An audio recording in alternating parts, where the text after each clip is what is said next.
आपने कहा विकास बोलता है, उन्होंने कहा कारनामे बोलते हैं। आपने विकास किया और मलाई बीजेपी काट रही है। मैं दोबारा बोल रहा हूँ, कारनामे तो चिन्मयानंद जी के और कुलदीप सिंह सेंगर जी के दुनिया देख रही है। कारनामे गोरखपुर में जो हो रहे हैं वो भी दुनिया देख रही है। जो भगवान राम के नहीं हैं वो बाकी लोगों के क्या होंगे। लेकिन मैं ये समझता हूँ कि हम उनसे झूठ की प्रतिस्पर्धा करके अगर सत्ता में आना है तो हम नहीं सत्ता में आना चाहते। नेताजी ने सैफई को एक मॉडल बनाया, इन्होंने गोरखपुर को क्या बना दिया। रोज हत्याएं हो रही हैं, 5 साल का बच्चा मार दिया गया यहीं पिपराइच में, इनका लोकसभा क्षेत्र है। ये सच का गला घोंटने वाली तानाशाह सरकार है। इन लोगों की कहानी खत्म हो चुकी है जनता में। जनता दौड़ा दौड़ा करके उत्तर प्रदेश में पीट रही है इनके सांसदों को, विधायकों को। और अभी ये चीज़ें और होंगी। जैसे आवारा पशुओं को डंडे से हाँक करके हटाया जाता है, उसी तरह से भारतीय जनता पार्टी को आने वाले समय में किसान अपने डंडे से हटा देगा, हाँक करके हटा देगा। कि न तो उत्तर प्रदेश भाजपा के अध्यक्ष ब्राह्मण रह गए हैं और न तो मुख्यमंत्री ब्राह्मण रह गए हैं, न तो चुनाव आयुक्त ब्राह्मण रह गए हैं।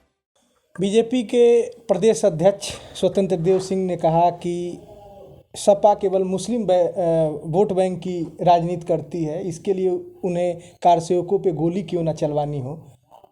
एक क्वेश्चन ये, और दूसरी क्वेश्चन हम आपसे पूछ लेते हैं। ओवैसी ने कहा कि आप जब चुनाव आता है तो एम और वाई की बात करते हैं। एम मतलब कि मुस्लिम, वाई मतलब यादव। एम जब वोट दे देता है वाई को तो सत्ता में आने के बाद आप एम को भूल जाते हैं। कौन क्या कह रहा है, माननीय अखिलेश यादव इस पर बहुत कम ध्यान देते हैं। उन लोगों का काम है, कुछ तो लोग कहेंगे, लोगों का काम है कहना। लेकिन जो लोग दूसरे प्रदेशों से आए हैं, क्या उन प्रदेशों में कभी उनकी सरकार रही है? कभी क्या वो उस प्रदेश में अपनी सरकार बना पाए हैं? या कभी 8 सीटों से अधिक चुनाव लड़ पाए हैं? जिस उत्तर प्रदेश में लड़ने का सपना लेकर के लोग आ रहे हैं, उत्तर प्रदेश बहुत बड़ा प्रदेश है।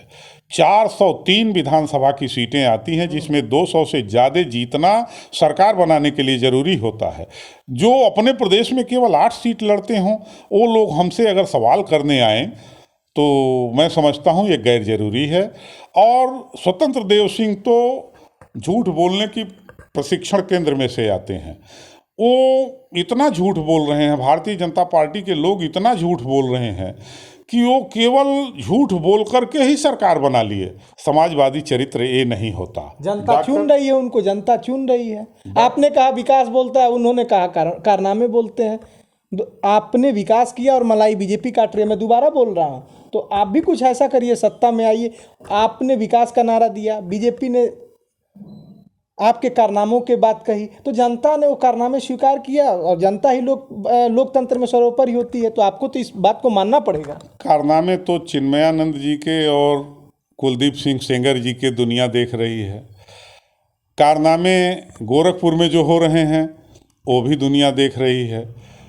कारनामे चाहे घोटाले के हों, इन्होंने भगवान राम के मंदिर पर घोटाला कर डाला। 2 करोड़ की ज़मीन सवेरे खरीदते हैं और शाम को 18 करोड़ में ट्रस्ट खरीदता है, वो भी जहां मंदिर बनना है वहां से 5 किलोमीटर दूर।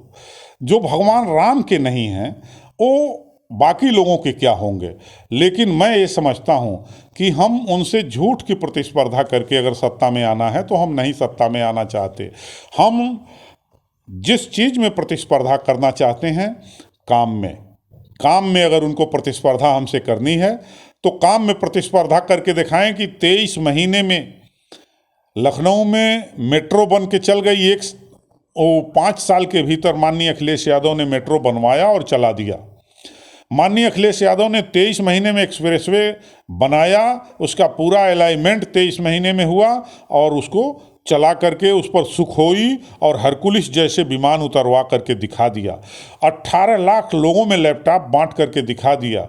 उन्होंने समाज में जो गैर बराबरी है उसको दूर करने के लिए ऐसे वीकर सेक्शन के लोगों को लैपटॉप देने का काम किया, जो आज उनका रोजी रोजगार बन गया। तमाम लड़के वही लैपटॉप लेकर के फ़ोटो खींच रहे हैं, तमाम खतौनी निकाल रहे हैं जन सेवा केंद्र बना करके, तमाम उससे तमाम तरीके का काम करके और उससे 2 पैसा रोजी रोजगार इस कोरोना काल में वो चलाए हैं। तो हमारी प्रतिस्पर्धा इन झूठ के लोगों से ये झूठ में हम प्रतिस्पर्धा नहीं कर सकते। हम जनता को सच्चाई बताएंगे और जनता सच्चाई जान गई है। मुख्यमंत्री ने कहा कि पूर्वांचल में जब इंसेफेलाइटिस था तो आप सेपई में नाच गाना कराते थे। हिंदुओं पर, हिंदू देवी देवताओं पर टिप्पणी करने वाले लोग एक्सीडेंटल हिंदू हैं। सैफई एक तीर्थ होना चाहिए, घोषित होना चाहिए। सैफई एक छोटा सा गांव, इटावा जिला के जिला मुख्यालय जिला अस्पताल से कोई मरीज रेफर होता होगा तो सैफई के पीजीआई में रेफर होता है। नेताजी ने सैफई को एक मॉडल बनाया, इन्होंने गोरखपुर को क्या बना दिया। रोज हत्याएं हो रही हैं, 5 साल का बच्चा मार दिया गया यहीं पिपराइच में, इनका लोकसभा क्षेत्र है। पिपराइच में 5 साल के बच्चे की हत्या होती है, खुलासा फर्जी होता है। बांसगांव में 3 साल की बिटिया के साथ रेप होता है। चौरी चौरा में गला काट दिया जाता है। तमाम जो अपराध गोरखपुर में इतना ज़्यादा हो रहे हैं, कैंपियरगंज में फर्जी मुकदमों में तमाम पत्रकार फंसाए जा रहे हैं। नमक रोटी दिखा देने पर, फोटो खींच देने पर क्या से क्या हो जा रहा है, कितना उनको जेल में डाल दिया जा रहा है सच बोलने पर पत्रकारों को। ये सच का गला घोंटने वाली तानाशाह सरकार है। लेकिन 30-90 दिन और बचे हैं अधिसूचना जारी होने में। मेरे समझ से दिसंबर बीतते ही जनवरी के फर्स्ट वीक में अधिसूचना जारी हो जानी है और उसके बाद इन लोगों की कहानी देखिएगा सड़क पर दिसंबर से ही आनी शुरू हो जाएगी। जनता सब जान गई है, इनके झूठ को जान गई है। अब ये न तो गंगा को कह पाएंगे कि गंगा मैया बहुत दूषित हो गई हैं, इनको निर्मल करना है। हजारों करोड़ का घोटाला गंगा मैया के नाम पर हो गया।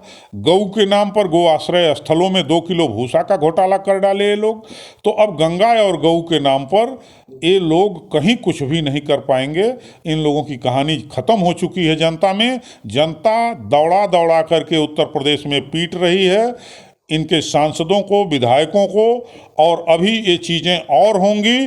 अभी किसानों का जो धरना प्रदर्शन चल रहा है, अन्नदाता किसानों का, उन किसानों की ज़मीनों का जो ये सौदा उद्योगपतियों से कर लिए हैं, किसान मानने वाला नहीं है। इनको हटा करके ही ठीक रखेगा। जैसे आवारा पशुओं को डंडे से हाँक करके हटाया जाता है, उसी तरह से भारतीय जनता पार्टी को आने वाले समय में किसान अपने डंडे से हटा देगा, हाँक करके हटा देगा और वोट समाजवादी पार्टी के पक्ष में दे करके अखिलेश यादव 400 सीटों पर सरकार बनाने जा रहे हैं। केशव प्रसाद मौर्य ने कहा कि 100% में 60% हमारा है, 40 में बंटवारा है, बंटवारे में भी हमारा है। आप कहाँ हैं?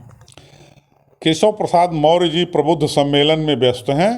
केशव प्रसाद मौर्य जी इस समय मौर्य सम्मेलन नहीं कर पा रहे हैं, प्रबुद्ध सम्मेलन कर रहे हैं, क्योंकि उन्हें मालूम है कि जो उत्तर प्रदेश में ब्राह्मणों की हत्याएं हुई हैं, जो उत्तर प्रदेश में ब्राह्मणों की बेहुरमती हुई है, जो उत्तर प्रदेश में ब्राह्मणों को कहीं न कहीं इतना पीछे कर दिया गया कि न तो उत्तर प्रदेश भाजपा के अध्यक्ष ब्राह्मण रह गए हैं और न तो मुख्यमंत्री ब्राह्मण रह गए हैं, न तो चुनाव आयुक्त ब्राह्मण रह गए हैं।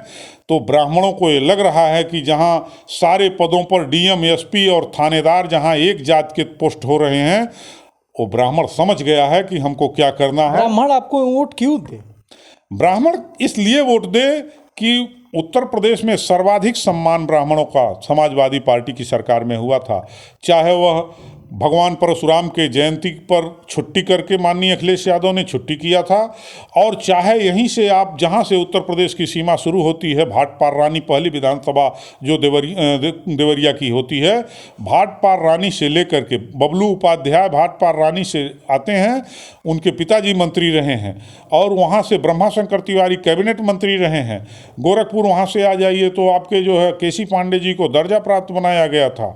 यहाँ से आप बस्ती में चले जाइए तो राजकिशोर सिंह हमारे मंत्री थे। आप वहाँ से आगे चले जाइए, सिद्धार्थनगर में माता प्रसाद पांडे मंत्री थे, विधानसभा अध्यक्ष थे हमारे। आप वहाँ से आगे चले जाइए, पंडित सिंह जी से लेकर के, और आप आगे चले जाइए, हर जिलों में आपको ब्राह्मण ठाकुर में से, हर जातियों में से मंत्री, विधायक और कैबिनेट मंत्री मिल जाएंगे। मुख्यमंत्री का जो सबसे बड़ा नारा था, और वो बार बार अपने भाषणों में या सभाओं में कहते हैं कि लॉ एंड ऑर्डर यूपी में 1 नंबर पे है। मतलब या तो अपराधी यूपी छोड़ के चले गए हैं, या तो वो तख्ती लगा के खुद कह रहे हैं कि हमको जेलों में भर दिया जाए। इस पे आप क्या कहना चाहेंगे? अपराधियों का जो उनका कहना है मैं तो समझता हूँ जितने अपराधी थे भारतीय जनता पार्टी में चले गए हैं, और भारतीय जनता पार्टी उनको संरक्षण ऐसा दे रही है कि अभी गोरखपुर में परसों शाम को एक गरीब लड़का 15 गुंडे वहां जाकर के और जिस तरीके से फ्री शराब मांग रहे थे और शराब फ्री न देने के नाते उस बेटर को मार डाले। प्रजापति और रीवा का था बेचारा, कल उसकी बॉडी पोस्टमार्टम हुई है, हम लोग गए थे, उसको किराया भाड़ा का इंतजाम करके हम लोग आए और उसकी लाश इससे नकारा नहीं जाता है कि जो भी गोरखपुर में 2 घटनाएं हुई हैं, चाहे वो मनीष गुप्ता की हो, चाहे वो मनीष प्रजापति की हो, समाजवादी पार्टी ने आवाज़ बुलंद की और सरकार को कार्रवाई करना पड़ा। चाहे मृत्युंजय जी हों, चाहे विजय बहादुर यादव हों, जो भी कार्यकर्ता है समाजवादी पार्टी का, वो लड़ा, आवाज़ उठाया। क्या कहना चाहिए? मैंने कहा कि भारतीय जनता पार्टी के अभी आपने देखा है कि एक हिस्ट्री शीटर को गोरखपुर में अपने पिछड़ा वर्ग प्रकोष्ठ का अध्यक्ष बना दिया। अभी आपने देखा कि जिसने इनके जोशी जी जो इनकी मंत्री हैं, केंद्रीय मंत्री हैं, वो हेमवती नंदन बगुड़ा जी की सुपुत्री हैं, उनका घर जलाने वाले को ज्वाइन कराए, फिर शाम को निकाले।